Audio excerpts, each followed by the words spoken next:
If you have 10% of your herd that you're treating for scours, you come into weaning and all of those calves are 20 to 50 pounds light. It's a massive financial impact. Hey, welcome back to That Ranching Podcast, where you join us around the kitchen table to talk about real topics and real opportunities for folks in the ranching industry. I'm Trevor Greenfield, founder and co-owner of Riomax. And joining me this morning is Daryl Paskowitz and Twain Manning. Daryl, on the side, ranches in the short grass country of southwest Saskatchewan. He was in ranching long before he joined with Rio. Twain, on the other hand, has worked on his grandpa's feedlot since he was knee-high to a grasshopper. So thrilled to have these folks joining us at the kitchen table. So let's talk about scours, calf scours.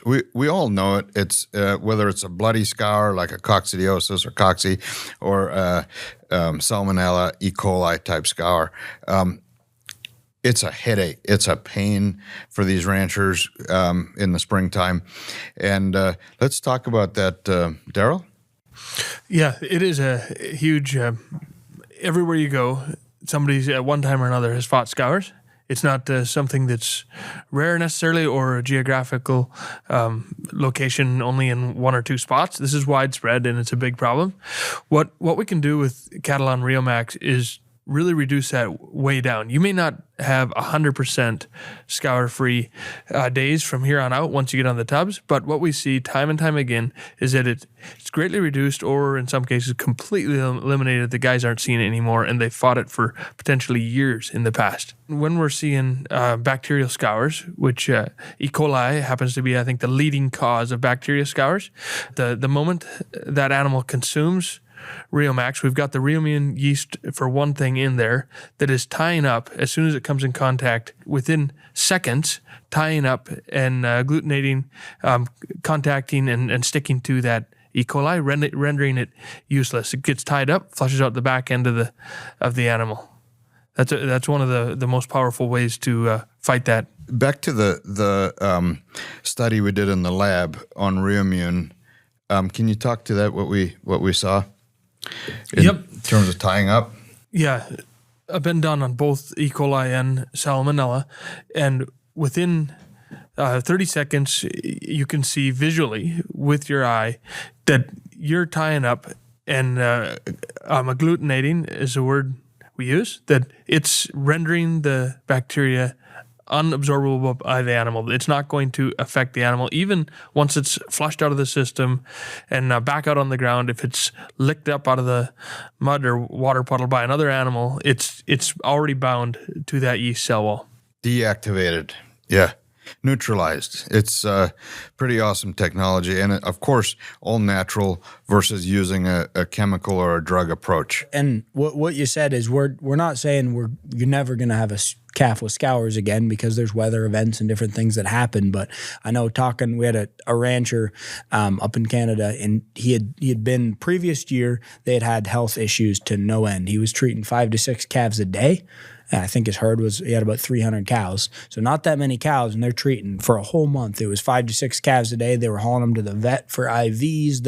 Not only the financial impact, but the emotional impact and the labor side of it, the just complete headache when you could just be focusing on just calving. And the year he switched to Riomax, he said they were down. They had a couple scoury calves they treated when they had a cold snap in April, through calving.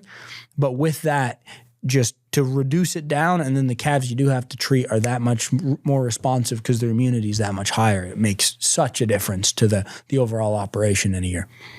So, Daryl, you've talked about the Riomax yeast serving to tie up and flush out the scour-causing bacteria.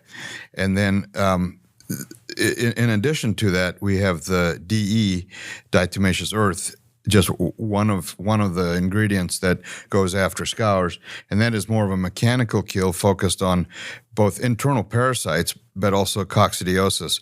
And so when you have coccidiosis, you have bloody scours. When you see blood in the manure, that is a bad sign, because what is happening during coccidiosis is you getting permanent damage to the absorption capacity of your critter, of your calf. Right? If you think of the villi and the intestines, like little finger-like objects, they are permanently impaired through coccidiosis.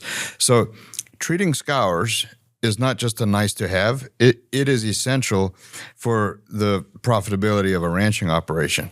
But that the combo between reimmune yeast and then the DE and then feeding the immune system is a home run, because we're working on so many different fronts. We're cutting a very, very wide swath versus just going after one strain of scours. It's good what you say, Trevor, like the permanent damage side of it, because I think as a rancher, I'm sure you've experienced it, but if a calf gets scours, even if it's treated and it recovers, typically that animal is noticeably lighter at weaning, or you're going to have further health issues with the animal. Those, like you say, that lasting damage shows back up. And if you have 10% of your herd that you're treating for scours, you come into weaning and all of those calves are 20 to 50 pounds light. It's a massive financial impactor there again at sale time.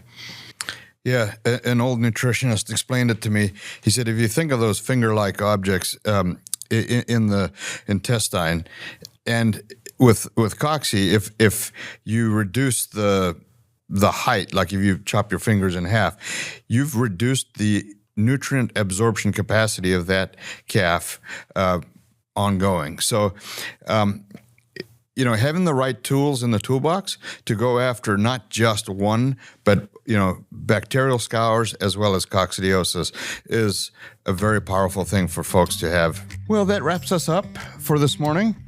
As always, we're true to our purpose, and that is driving profitability back to rural North America. Unapologetically, it's who we are, it's what we do. We trust this has been meaningful for you, and don't forget to tune in next Thursday morning. From the kitchen table on That Ranching Podcast, good morning, have a great day.